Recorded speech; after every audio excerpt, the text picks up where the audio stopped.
appreciate you asking that.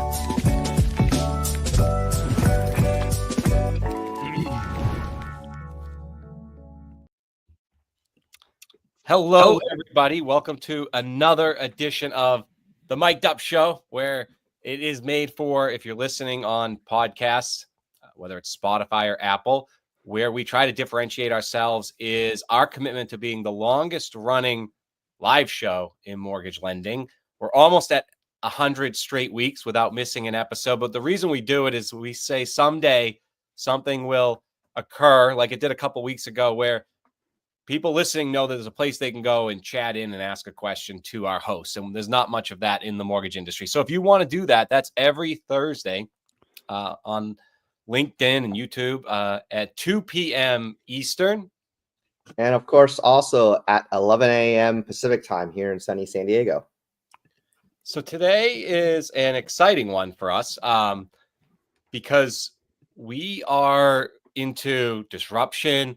We're into seeing where the puck's going. Some things to us are very obvious, but we talk to a lot of C-level in the mortgage lending space or the ecosystem, and it goes from drinking out of a fire hose to maybe a garden hose, planting. It's just very hard when you're in the weeds. So to get to see somebody that can see it from a 30,000-foot view and actually practices it by going on a lot of these podcasts and talking in a lot of these arenas and talking up on stage, even recently, at Inman, I believe, is James Dwiggins. He's co-founder and CEO at Next Home Inc. He also saw an opportunity where, with the changes of NAR and real estate agents, I think you actually were ahead of it, but it worked out well.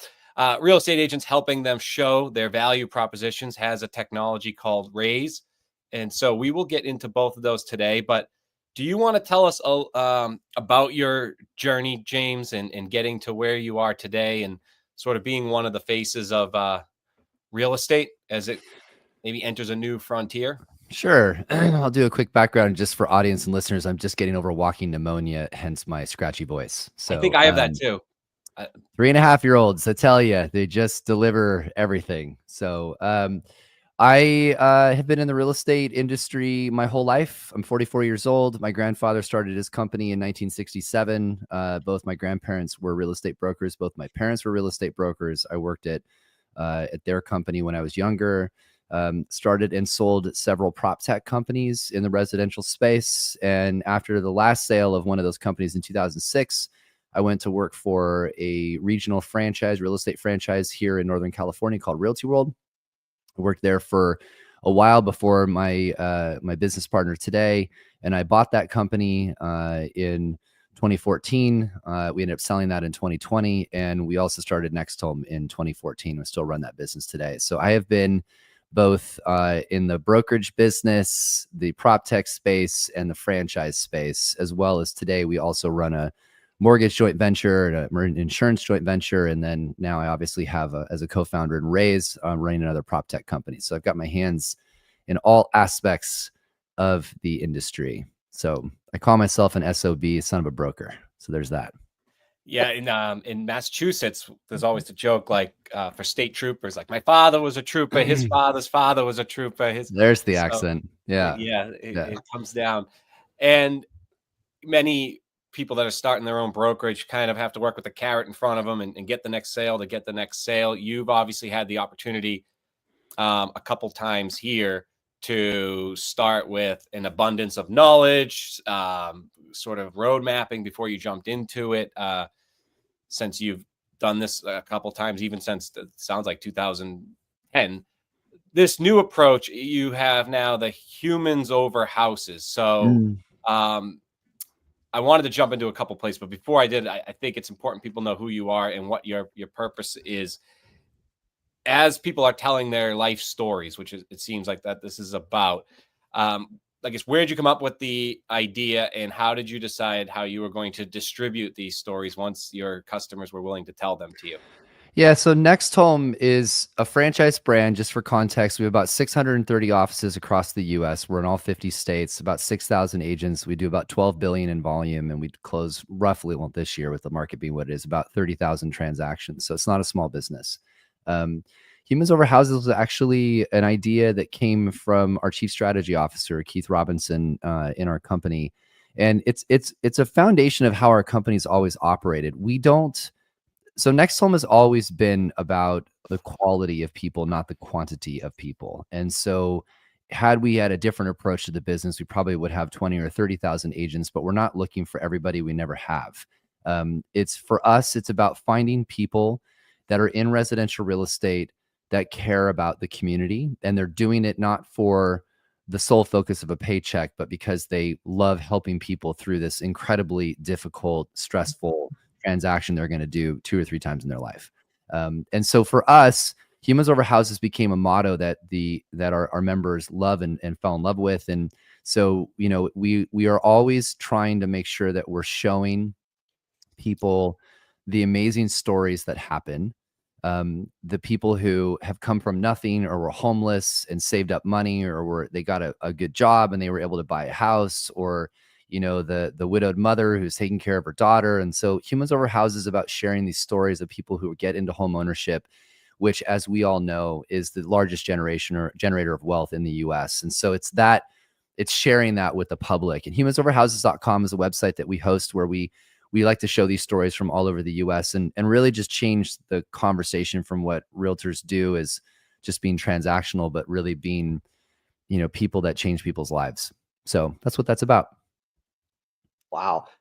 It's incredible because when you put it that way, given your background in doing business and even technology and stuff, it's interesting to me because Humans Over Houses is really more of an empathy play than a technology play, because it's hard to conceptualize. How do you put empathy and technology together?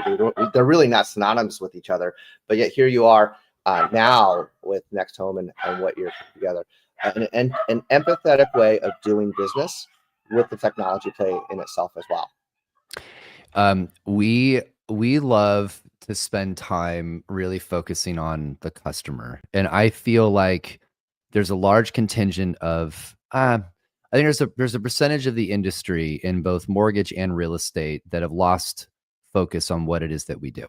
And it's not that we shouldn't make a living. It's not that, we want to strive to hit goals in our personal lives. But when you put people first and you think about them and what they're trying to go through and how you help them get into that, that is the rewarding part. And to kind of bring it back, it's not that we have anything against anybody who wants to just make it all about themselves. That's fine. Just not in our company.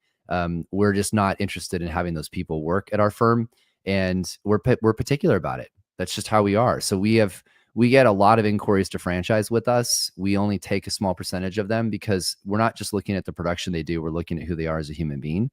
That's just how we operate. We've always operated that way. It's great being a private company. I don't have investors. I'm not venture funded. I'm not taking the company public. So my board meetings are my partners and I having a bottle of wine, making decisions like we do every day. And that's a cool thing because we get to make these decisions based upon what it is that we're trying to accomplish and what our mission is. It's not about shareholder return. It's not about, this extra deal. We do a lot of stuff as an organization, including the people at our franchisees, where we take care of people. I mean, I've had brokers who, through these changes, veterans are having a hard time being able to buy a house, especially if the seller's not offering to help in the compensation. I've had brokers that just step up and say, I'm going to help you buy the house. I'm not going to charge you anything. Wow. That's cool shit. Like that's the kind of thing that we should be doing. And so that's how our company operates. That's what that whole thing's about. So if I can jump in here. So do you find the more experienced agents, and we'll say loan officers too, is there an arc here where technology has really, and especially the Zillow of the world, right? Where they've taken the home buying process from stories, and this might seem like the real old days, but it was only back in the 90s. You didn't have the Zillows of the world, so you probably more bought talking in town and deciding. And now it's gotten to the point where almost everybody is just scrolling through, not stories of the home, but really still pictures in a moment of each room, very surface level. And then they're buying the home, and home buyer regret is as high as it's ever been. And I don't think it's because of bad education. I think it's they bought the home based on the kitchen, and then they're in the home and they really didn't think through what a home really meant to them all the time. Do you think that we're getting too picture friendly in the home buying process because of tech? No. I actually think the more rich media that people have, the better it is for the buying experience. But I'll just give you some things to think about in this discussion. So Zillow was founded in 2005. And if you go back to 2001, the use of a real estate agent on the buy side was 69% of the time. So buyers were using a realtor only 69% of the time. Today, so Zillow, Realtor, Homes, all this data, all this information, everything you ever wanted to know about the neighborhood, everything you want to know about anything to do with the city is all online. Use of a realtor is hovering between 88 to 89% of the time. Why do you think that is? It's because there's so much damn information out there. People need someone to help decipher it. And so it's also incredibly emotional. It's the single largest expense 99% of Americans are going to do in their lifetime. It's stressful, and you can't really make mistakes on that. So I'm not in the camp that I personally think we need to provide more information. Like, why is it there's only 30% of homes have a floor plan? It's the number one or number two most requested thing by a buyer is a floor plan. Yet realtors don't do it except 30% of the time. Drives me nuts. So I think we want to give more information out. But my point I'm going to make is I also think consumers are looking for someone to guide them. And I think when they aren't using somebody who's an expert in houses in that area or has just done this a lot, then you might have some of that buyer remorse because they weren't being advised by somebody. I'll give you some other things to think about. So all these pundits and professors and lawyers talk about how realtors are going to go away. I completely disagree with it. Not because I run a real estate company. I'm a pretty pragmatic person. I think they don't have the slightest clue about human psychology. So as an example, in 1960, dual income households in the United States was around 30%, meaning mom and dad both had to work to make a living. You know what it is today? Almost 60. So almost 60% of people today have to have a dual income to live in this country. We've got massive inflation, housing prices out of control. You know, the paid wages haven't kept up with some of these things. I mean, there's just massive issues. And so mom and dad, I have a 3.5-year-old Terrace who I love dearly, but mom and dad don't wake up and go, yeah, let's just go buy a house on our own today. Nobody has the time for that shit. Like that's just not reality. So where we get into trouble is if we think we know more about something than we do, and we make decisions.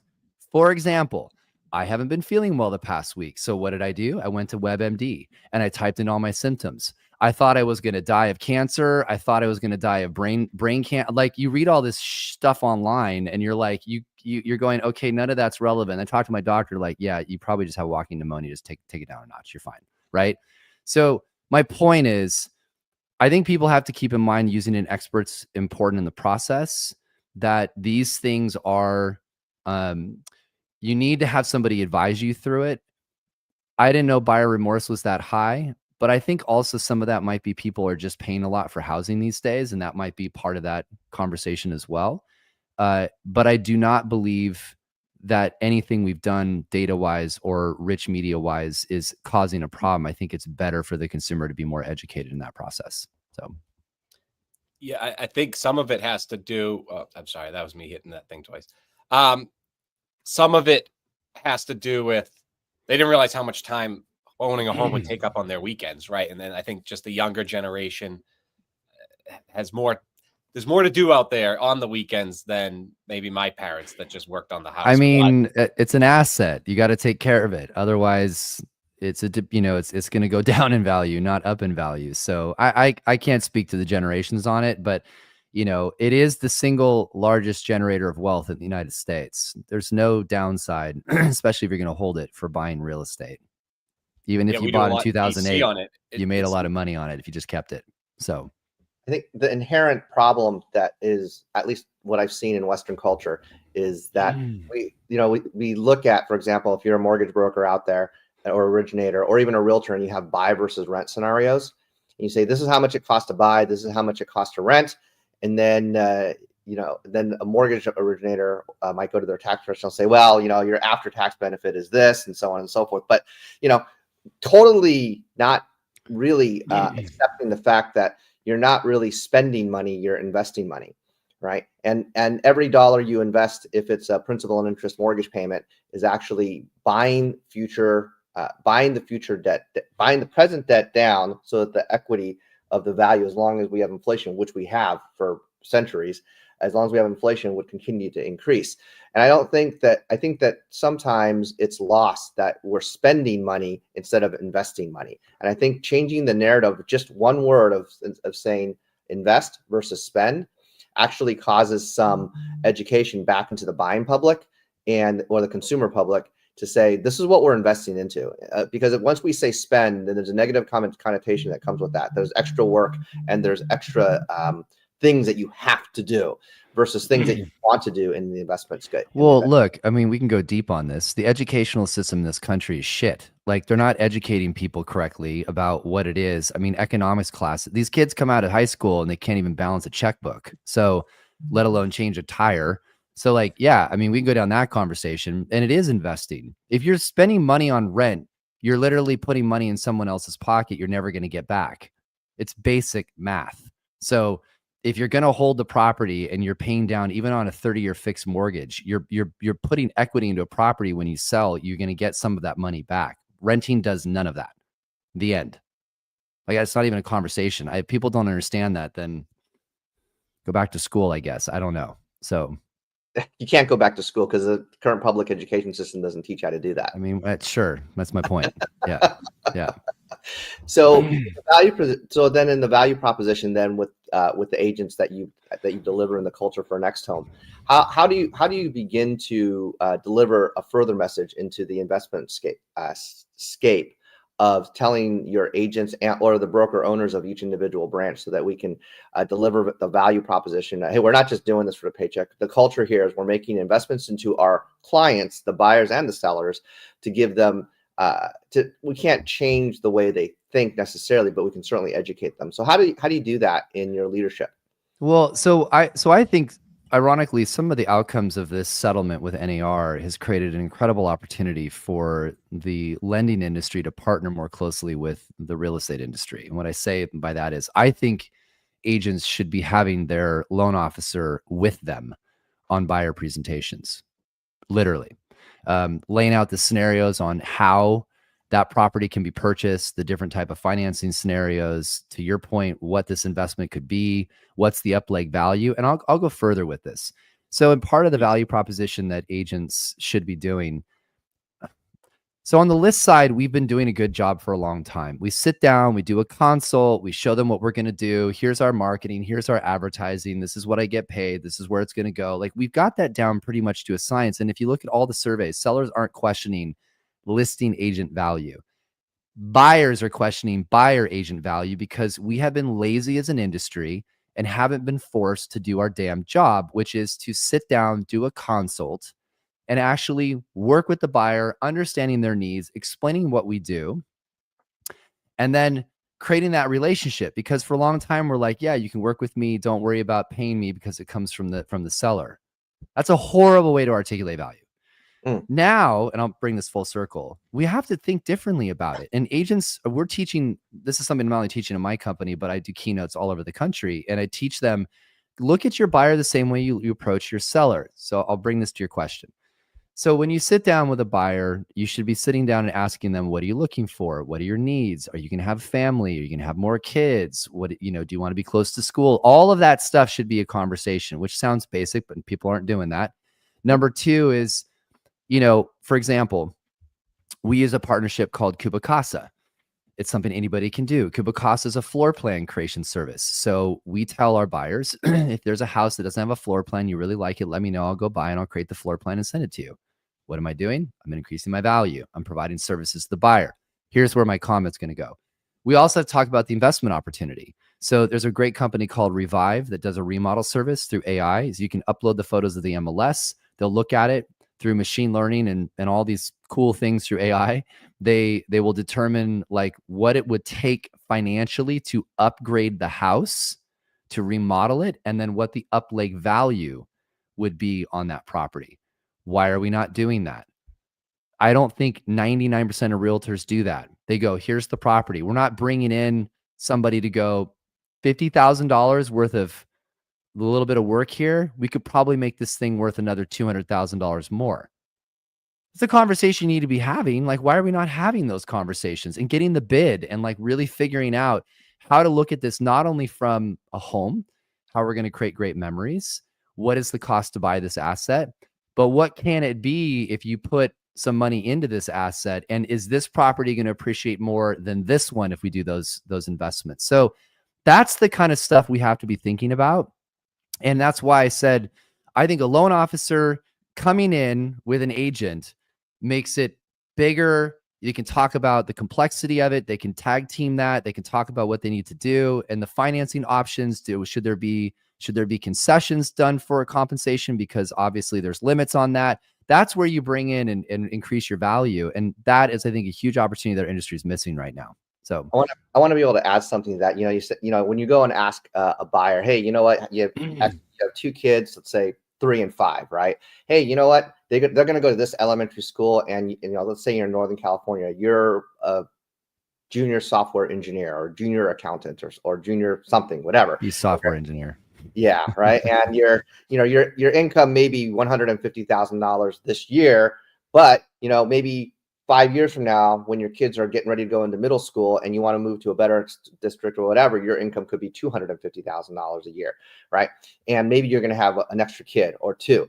Well, if you're a lender, you're actually, for compliance purposes and fair housing, you actually can't ask them, well, how many more kids are you supposed to have, right? And if you're a financial advisor, and you can't go and ask them, what a loan officer can say, you can't say, hey, take equity out of your home to make investment, because that's not only is that selling away for the financial advisor, it's against the FINRA rules.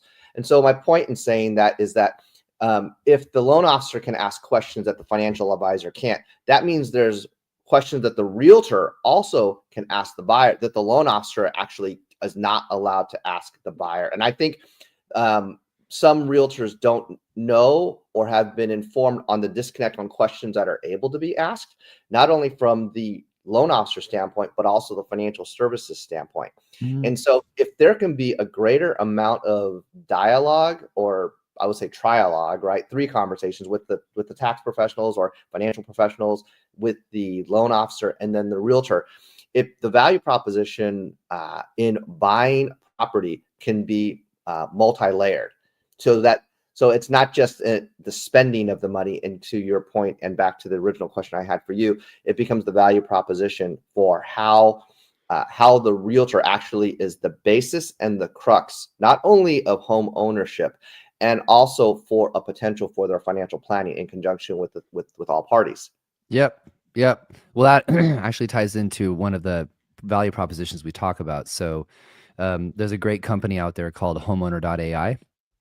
And what it is, it's a software that essentially it allows the homeowner to have a place to manage their asset. So it logs, here's how often you need to get the air conditioner serviced, make sure you change your air filters, and all the lender, the financial advisor, the CPA, they all get brought into the system. So everyone's in one spot helping manage this asset. And I think that the more you think about it that way, because they're going to buy a house and they're going to sell it somewhere between 8 to 13 years later. It's kind of the normal time frame now. That 8 to 13 year time frame, the more that, to your point, the agent can be the crux of that, the hub, but everybody else around it, you're creating a relationship long term. You're keeping that client, and you're increasing value because you're constantly in touch with them on this particular asset class. And that's where we're headed, by the way. I call it the life cycle of home ownership. Right now, the industry is very focused on top of funnel.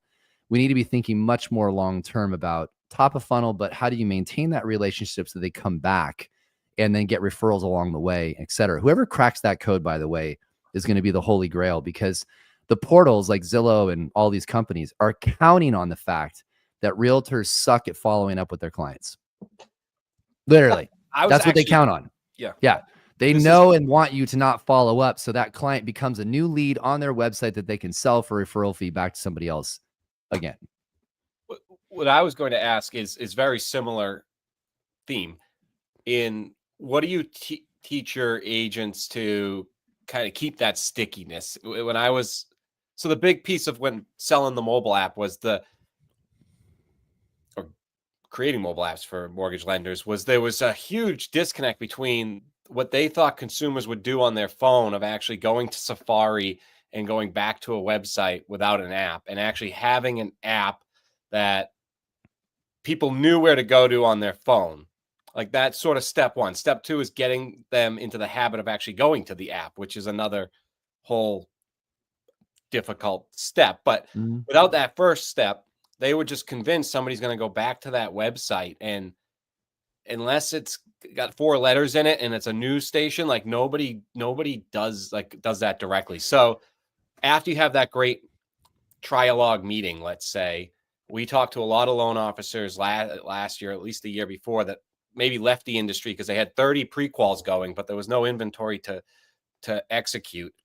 So it's on both sides. What would you say to the loan officer, to the real estate agents, in a phone-centric world? Like how do you keep not just follow up, but stay sticky with them during the home buying process? Well, I mean, first of all, be consistent. Anybody you ever talk to about anything, pick something and just be consistent with it. That's 90% of success. If you're going to do door knocking, then just do door knocking and just make sure you're good at it and you're consistent with it. If you're going to do online lead gen, same thing. So I think the stat, I'm going to give this for real estate just because I know it. I think it's 82% of people said that they would use their realtor again, but something like 20% of them actually do. And the reason for that is because of lack of follow-up.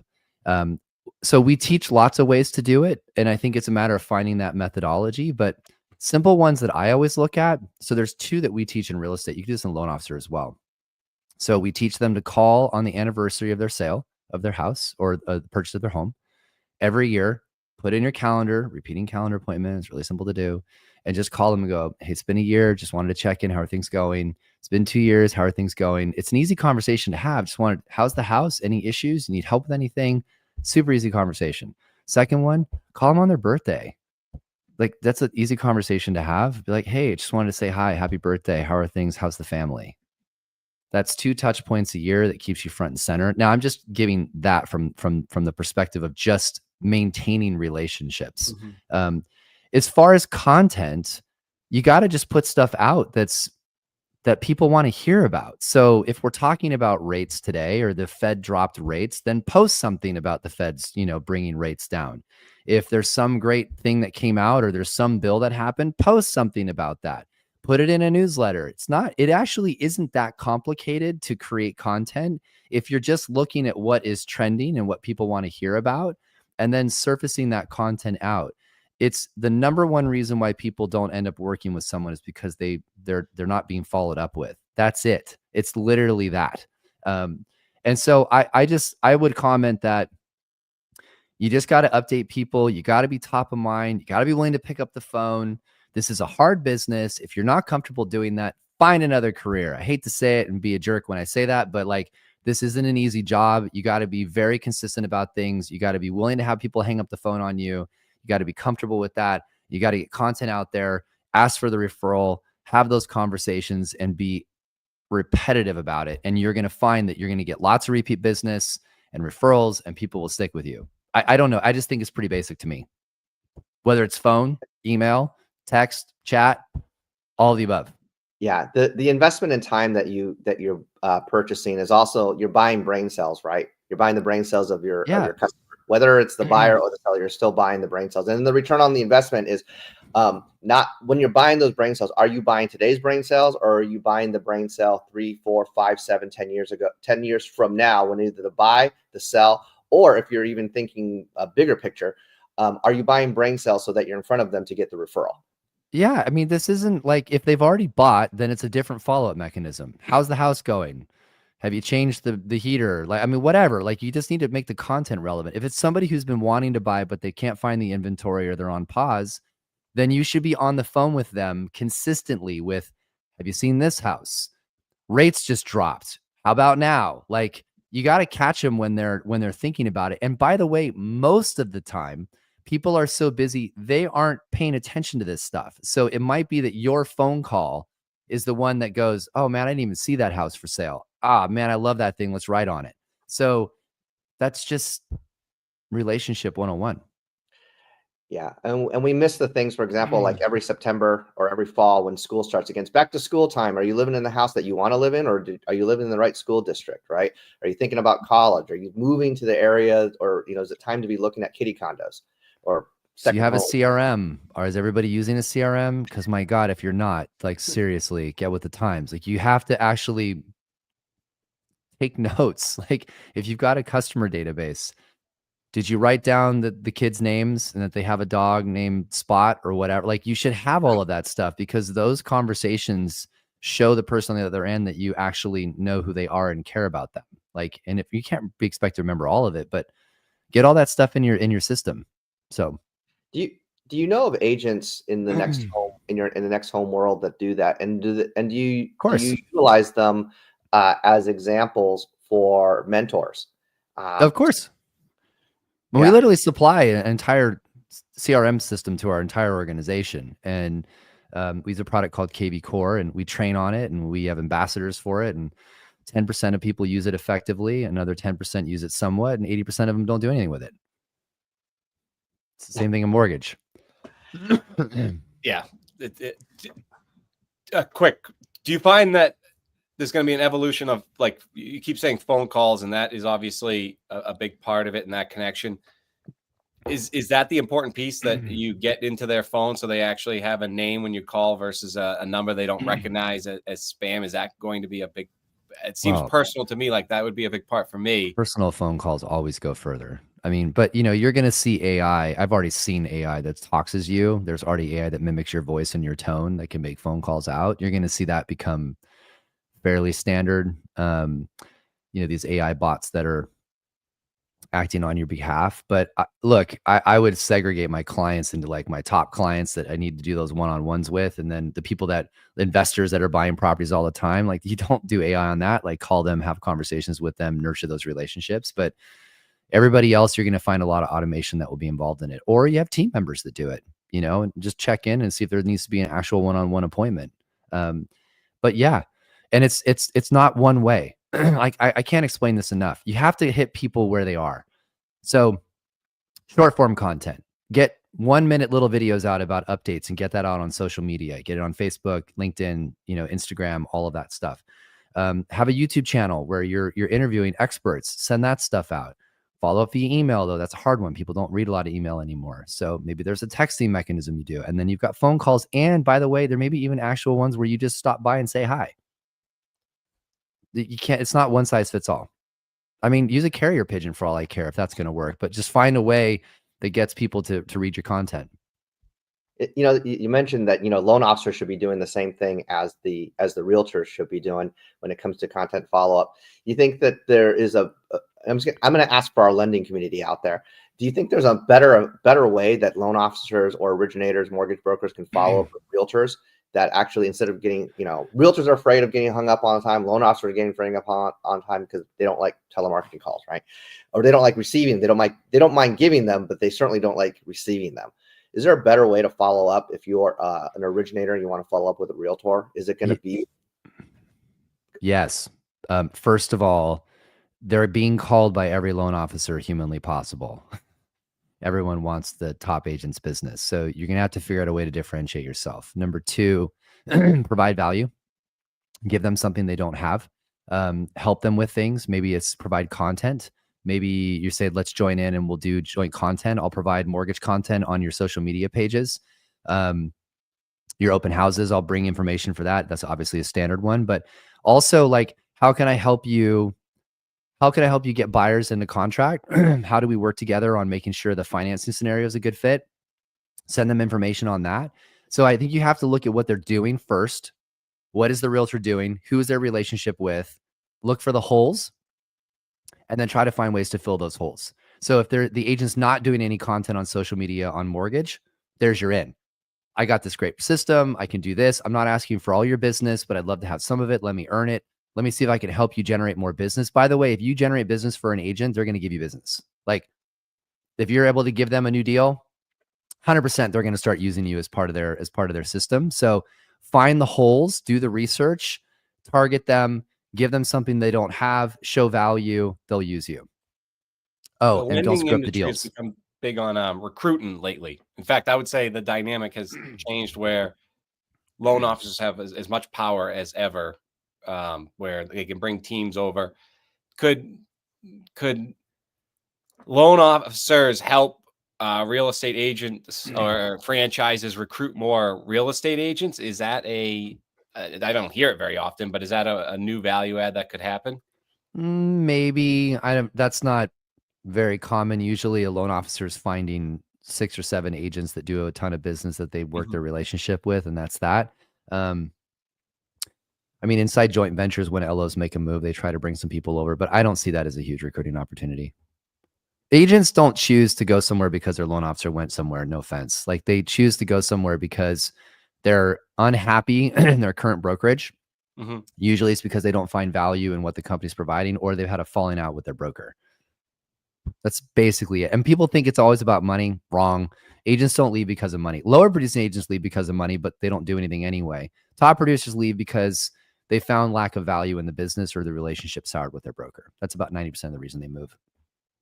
You think that brokers can do a better job in maintaining those relationships? They don't leave. I mean, because if the systems are the same, like for example, like what I've noticed about Remax agents, just for example's sake, Remax agents pretty much stay Remax agents. They'll bounce around, but they always go back to Remax. And I think that it's just because they get used to that system. So when you're putting the value proposition out as a broker, as a branch manager / broker of a whatever locality, regional locality you might be in, what can you do to teach the culture of the brokerage so that you just sit there and go, you know what, it may be XYZ, my finances, my personal relationship, whatever. It doesn't really matter because I'm doing business. I don't really care about the emotions of the people. All I care about is doing business, and I want to make sure I do business the right way. So, given that relationship, is there a better way that NextHome can foster that type of environment for the branch manager, franchise owner? Well, first of all, systems are important. So the more that you get your agent base using the systems that the company provides, you have more stickiness, right? Because nobody wants to leave and start over. Like that sucks. That's painful, which is why agents don't move very often, especially producers, because they're having to start over. There's that. But look, the secret to recruiting it's really 2 things. Agents choose the broker they want to work for first. It's not the brand. I'm in franchise. I'm not supposed to say that. Nobody gives a shit. That's not the reason they go there. It's because that broker has nurtured a relationship with them where the agent feels that working for them, they're going to succeed more in their business. That's 80% of it. Then it's systems, services, tools, etc. So you could have the cheapest split, the best technology, the most popular brand, but if the broker that's running that, the agent and broker don't connect, they won't leave. It's literally about that relationship. It's the same reason why people choose loan officers, because of the relationship that's been developed and the fact they close deals, but the point's the same. So I don't think relationship is going to, I think people underestimate the leadership and relationship. That being said, for people that want to recruit, you've got to be a better leader. And that's what we teach in our company and any company is you have to convince an agent why working for you is going to be better than where they're currently at and would make sense for them to go through the headache of leaving that brokerage and starting over and moving over and doing these systems. And if you're not good enough to convince them, they're never going to make that move. That's why you see a lot of agents that work at companies where they pay a lot more than they have to, where they've got, splits that are much more favorable to the brokerage. And people are like, why haven't you left? It's like, well, because they love where they work. They love the relationship with the broker. They find value in what the broker provides, that it's not about split. So that is in real estate, that is 100% where it is. In mortgage, I think it's probably a little bit something to do with that, but product mix is important. We all know that. Like if you've got products that can get loans done, what's the cost? what's the company taking? And I think there's a little bit more on the mortgage side because it's kind of a little more math based, but in the real estate side, it's much more emotional based in that there's 1.5 million realtors. 10% of them do 90% of the business. That's just the reality of it. So those relationships are what's key in driving those decisions. And there's a bigger push towards teams versus individuals, or 100%. Yeah. It's the future for sure. So you're going to see teams continue to grow. I'd say 30% of our franchises are teams that have left the company to open their own business, but they operate as a team. You're more efficient. You've got job responsibilities. They can do more production. They can follow up because they have the time. They've got dedicated staff to do specific roles. That's all that Zillow works with is teams. That's all that Realtor.com works with is teams, because when they're sending out leads, they want those leads to close, especially if they get a referral fee off of it. Teams are efficient, higher close rate. They're going to be more productive. That's why teams are continuing to grow, and you'll see more of that. I think the future in real estate looks a lot different than today. I'm estimating somewhere between another 30% of the industry is gone over the next 24 to 36 months, depending upon the market coming back. But teams will certainly grow in size. Big brokerages that have a lot of overhead are going to struggle because you can't, maybe you don't know this, but brokerages don't make a lot of money off teams. They use teams, typically keep a lot of the money. They use that team being there to recruit everyone else. Brokerages in America make most of their money on the bottom 80% because the splits are different. The teams keep a lot of the money. The people below them don't. And so for them, that 1 to 2 deals a year that agent's doing, they get a better split on that. The team is just a way to get agents to work there. Everybody knows that in residential real estate. Yeah, and then on the mortgage side, you have these regional managers that can move these large groups of mortgage branches over from one mortgage company to another. Mm-hmm. But if they make their money on the signing bonuses, but the way Fannie and Freddie have moved over the last year and a half, where there's very little margin involved, the loan officers are still getting paid. Their loan officers are still getting paid and staying loyal, but that region is no longer pulling in the money over the top. There's just no margin right now to have the excess money. So they're just waiting to keep them together to get their next signing bonus when the time comes. And then you have the brokers of the world who are leveraging the Rocket and UWM, who are saying, we're better because there's no middle people, no middle management involved, and this is why it's going to be better. But they also don't have that same support system all the way up that structure. And so I think you face it. There's going to be no right answer, and that's why cyclically it gets bigger and then it gets smaller. But we do. This is the mortgage industry, I think, is going to have a much more difficult time. I'm saying this as somebody who owns a mortgage company, so I just want to be clear with my words. But I think it's going to have a much more difficult time competing against automation than the real estate agent. And the reason I say that is it's finance versus the asset that's incredibly emotional process. Everyone knows this. You put a buyer and seller in the same room and it's just going to turn into fireworks. It just turns to shit. So a lot of what realtors do is help guide that process. They're like a therapist, and you can't AI that. There's no way around that. Like it's just, how do you deal with the emotions of that buyer, de-escalating the fact the seller loves their shag carpet and the buyer thinks it's hideous, like working through all of those things. I'm not saying loan officers go away, to be clear. I find tremendous value in it. I think we have to think about how we reshape and articulate that value, but there's certainly more and more automation coming to that space. Realtors are going to also deal with automation, but I think people still want that guidance. And I think the more we can figure out how to position loan officers in the same way, that's going to be imperative in the future as things continue to, there's a lot more automation coming to all industries. So, well Zillow, which I've been saying for forever, gets into the mortgage space, but this year they really turned it on, meaning they've been able to convert those eyeballs. They are supposed to do $7 billion and I posted on this.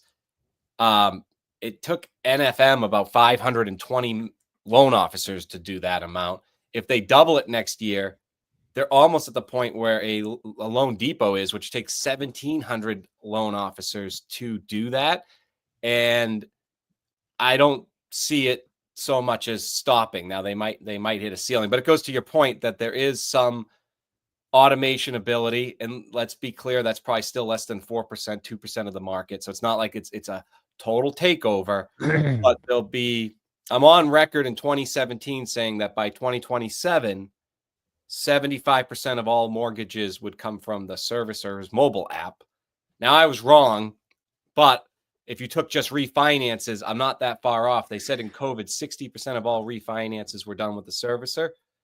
That number's getting up to 70%. So I think purchases are still in play for loan officers, but the refinances are going to be, it's going to be a the tough automation's one. getting really good. Yeah. Remember, the only reason Zillow is doing, I shouldn't say the only reason, most of the reason why Zillow is getting that capture rate is because they forced the agents to have a certain amount of capture rate on loans, or they will pull back the leads. I think it's 60%. Yeah. I don't know if that's, I mean, that's public, but I don't know if that. It's, my point is that it's damn near close to like RESPA issues, but let's not go there. But like, I mean, it's forcing, they're basically telling people, if you don't attach the loan, we're not going to send you leads anymore. Well, that's where that number is coming from, because the agent holds that relationship. We all know this. So the agent tells you to use this loan officer 90% of the time, the buyer will.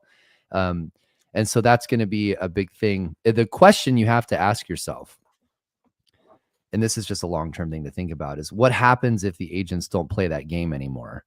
Where does that business go? Because I don't think people are just going to Zillow and signing up for a mortgage. I believe that's a very small percentage. I think it's the agent is telling them to use Zillow Home Loans, and they're doing that. And if the agent isn't incentivized to do that anymore, or doesn't want to, or has another reason to not do it, that is a significant hit on their P&L long term. And by the way, I do think those days are coming.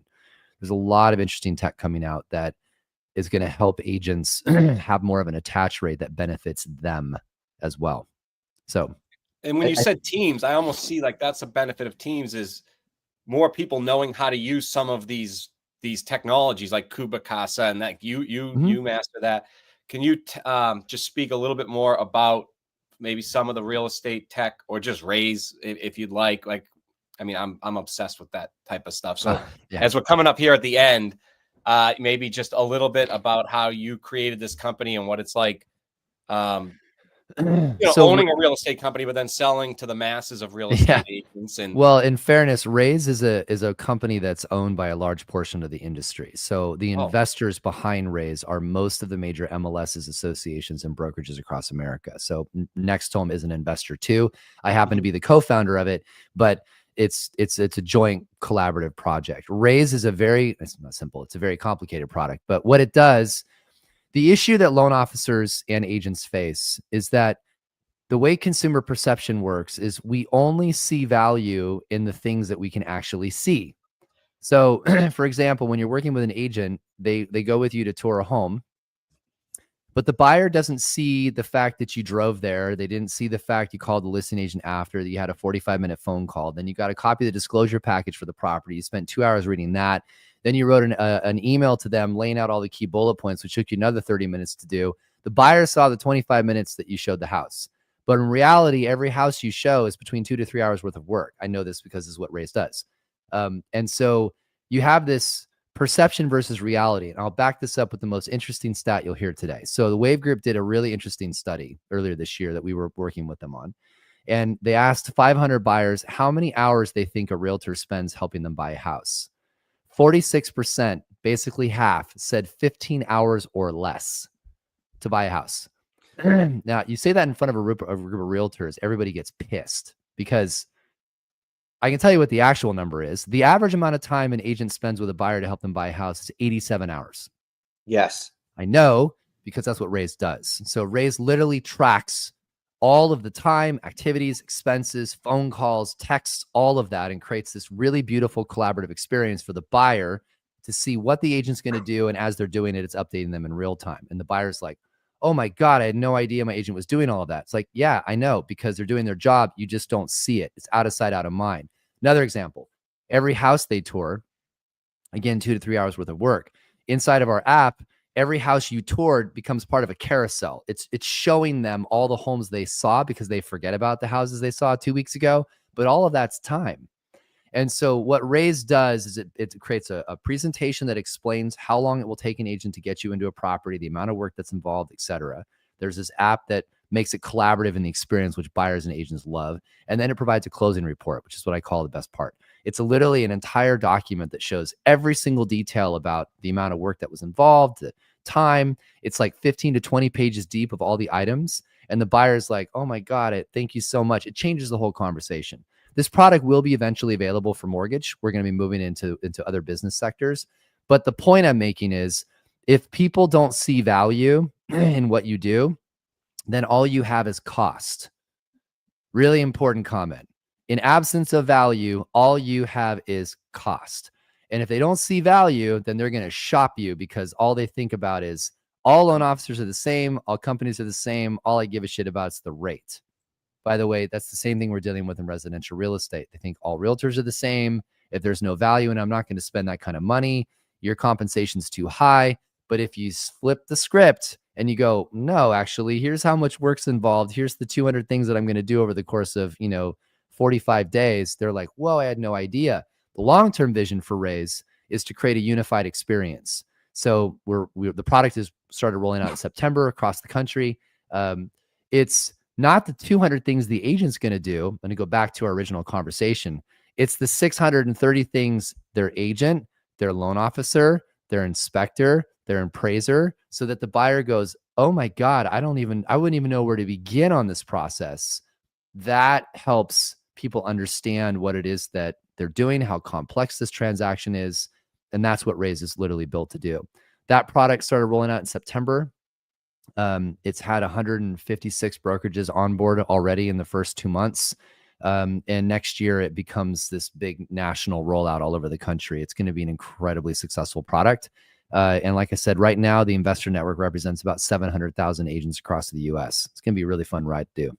So how do you handle the challenge of automating? So let's say they're driving to the home.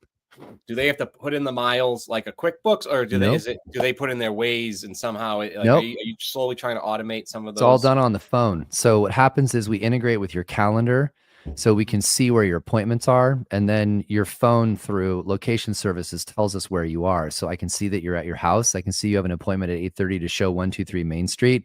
So we immediately see when you leave the house. We use a program called Radar, which tells us every location that you're at, which, by the way, everyone's freaking out right now. This is already happening on your phone. You just don't know it. Your mapping service does the same thing, by the way, you've been using for 10 years. So we can see that you're driving to an appointment. We track the time and mileage automatically because your phone tells us that to the location. We use MLS data, so we can see you're at the location. We can use the geofence to determine you're on location. We immediately start the time of when you're showing the property. And then when you drive away, we know that the showing has ended. And then you drive back. Your metadata on your phone, when you call the listing agent, we can cross-reference the phone call that you did against the MLS database, see that that's the listing agent that represented the property you just showed. We can automatically take that 30-minute phone call, assign it to the record. So it's automation across the board. I can even pull down your expenses. So we use a program called Plaid. So we you update your bank record or your credit card. And as you're buying things for like a listing or photos or whatever, we can pull those expenses down automatically. If we know you only have one listing, we can assign those automatically to listing. If you've got two listings, we'll ask you, which listing was this for? Oh, 123 Main Street, save. So it's just very quick interactions. We'll get to, by the time we get to V3 of the product, which will be in the summer of next year, it'll be about 80 to 85% automated, which means an agent will spend 1 to 2 minutes a day just yes, no, moving things apart. So like we'll grab your phone call log. We have the metadata. We'll look at the phone numbers and try to determine what they were based upon database records. If we don't know, we'll prompt you. What's this phone number? Oh, that's my appraiser. Now it's learning. So it saves. That's the appraiser. And if it's like, oh, that's personal, you hit check a box as personal. We never look at that record ever again. So it learns your behavior and your database as you use it. So essentially, we're only going to serve up phone numbers that are relevant to your business over the course of time. So it sounds like what Realtor.com should have been able, should have figured out on how to preserve all the MLS and put a moat around something that all the users are using. Congratulations to you on that. That is thanks. So hard to do and do it so eloquently so that loan officers can pick it up. and have it on auto drive, so you don't need 100 customer success people calling them to get them to use it. We don't have loan officer system yet. That's where we're going to go. Right now, it's just for realtors, but our plan is to deploy it into other aspects of the industry very soon. So we're doing a big fundraise in Q1. So we're doing our Series A, and so we've raised about 7 million to date from 3 different rounds from the industry to build this whole thing out. The product started rolling out in September across the country, and then we'll do our Series A in Q1 with a very, very significant valuation on the business. That influx of capital will diversify it into the other sectors, but mortgage is definitely one of those we're looking at, because the loan officer is spending a ton of time doing a ton of work that nobody appreciates. And that all needs to be logged. That all needs to be shown. The process of what's happening needs to be updated. And we want to bring that forward. All of the studies we've done show that when a consumer understands and sees exactly what someone's doing, they appreciate them more and they don't question the compensation they're charging. Pretty basic. I think it's pretty similar if you're an originator or a realtor, right? For example, like if the agents they're putting their hands in the air 18 hours. No, it's actually 84 hours. And I totally resonate with that, because when you look at the originator, they're not only talking to the buyer with the agent, it's also all the phone calls to the appraisal management company, to the processor, and then the broker of relationships on the loan side is all the follow-up, follow-up. You know what's funny about this whole thing? So I'll give you just some anecdotal things that we've found really kind of hilarious in a way. First was we knew that buyers were going to say the following, which they do. They basically go, I had no idea my agent was doing all of that, which is the whole point of the product.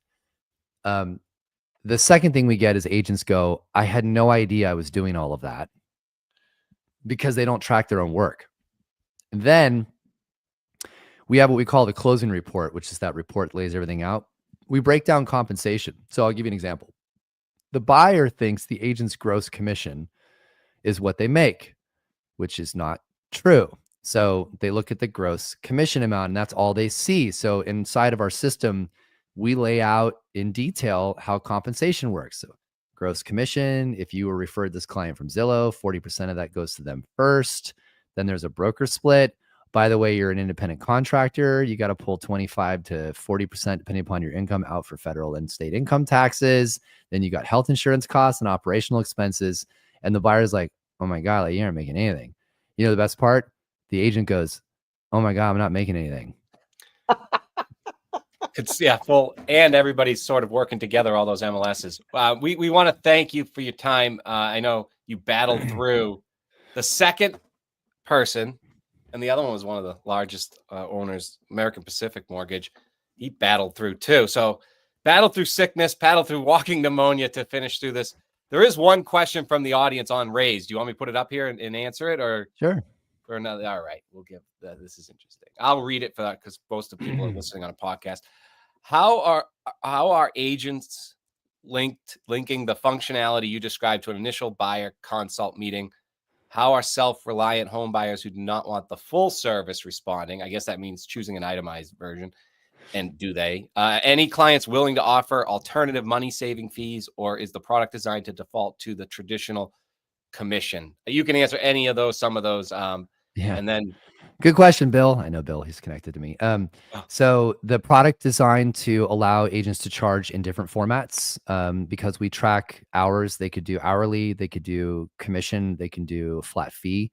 We're even looking at the ability for an agent to do some type of retainer and then some type of time on top. So it's a very flexible product intentionally, because we do believe you're going to see a lot of those variations with it. As far as the consult, how are they working with it? The interesting part is what agents are doing is they're taking the closing report from a previous client and they're bringing it with them to the consult on the next buyer to show them like how much work was involved with a client who they just worked with to buy a house. So the buyer understands this is a very complex transaction. And I think I'll just leave it with this for you, Bill. What's interesting is everyone's going to learn a lot when they use this product. Like I just said, buyers think it's much easier than it actually is. And agents who are, I've had agents go, I don't want to show them all that stuff. What if it was a really easy transaction? I'm like, they actually really aren't, because when you start tracking your time and all of the things you do, if you were a lawyer, for example, you'll see that you're doing a lot more than you actually even believe that you are. So what's funny to me is when people have said, oh, there's these easy transactions out there. I'm like, nah, not if you actually track it all. You're going to find that you're not making nearly as much money as you thought you did. Imagine being a buyer's agent in 2021, where you're writing on like 15 houses and none of them are being accepted. You are literally a charity.